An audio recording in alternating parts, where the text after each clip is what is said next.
This is Schools Part 6, Beyond High School. Early post-secondary institutes were typically small, private liberal arts academies, often with strong theological emphasis.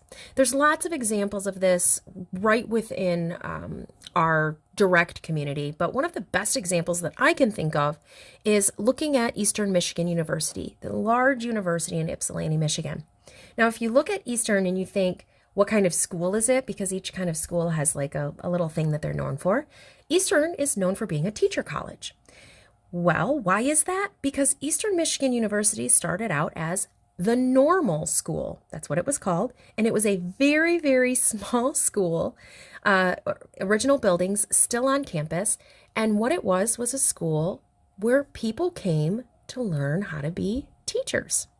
So that's kind of an example of those early post-secondary institutions. They're kind of niche, they're small, and they have a very specific specialty.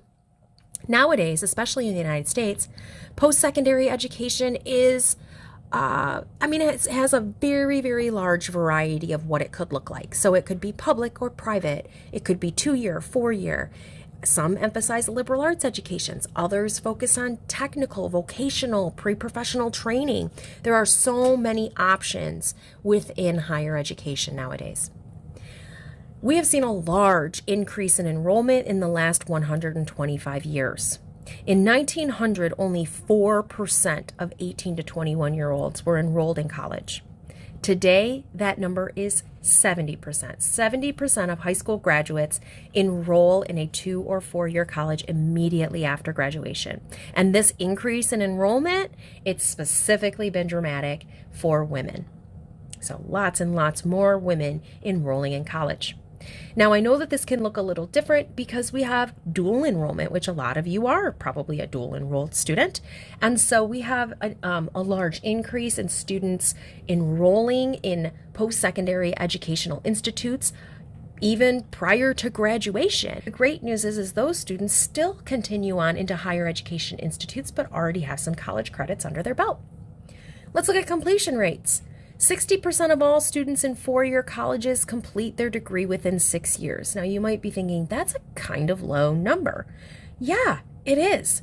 Within 6 years, only 60%? So why do we think that is? Well, what it has to do with is the transition from high school to college. It's kind of similar to the transition we were talking about earlier from elementary school to middle school or middle school to high school.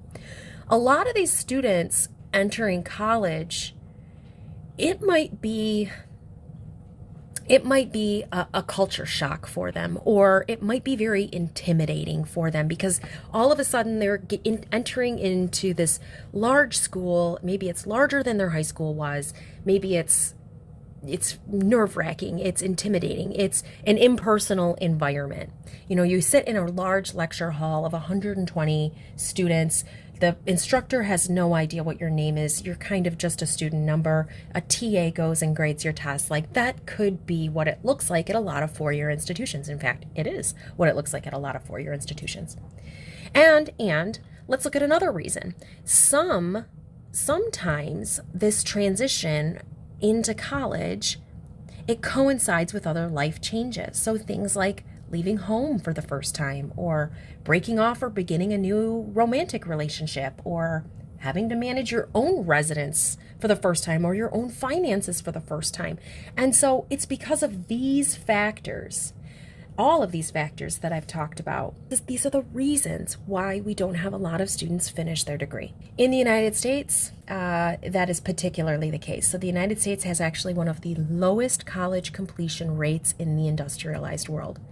Now let's look at non-college bound students. So my first thing is no college degree. Like, how could you? Unfortunately, the byproduct of having post-secondary education so accessible and so expected is that we've really turned our back on individuals who don't go directly to college.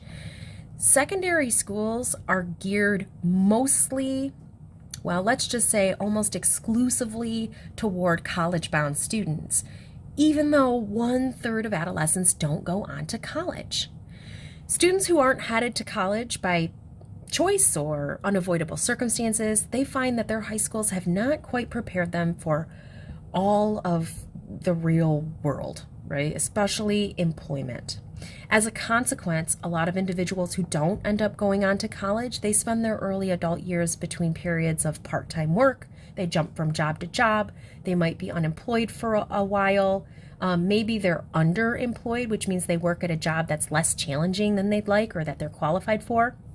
And so a lot of these factors actually can lead to depression. So we see higher rates of depression, actually significantly higher rates of depression among individuals who are neither in college right after school or not steadily employed right after school. And that concludes this video.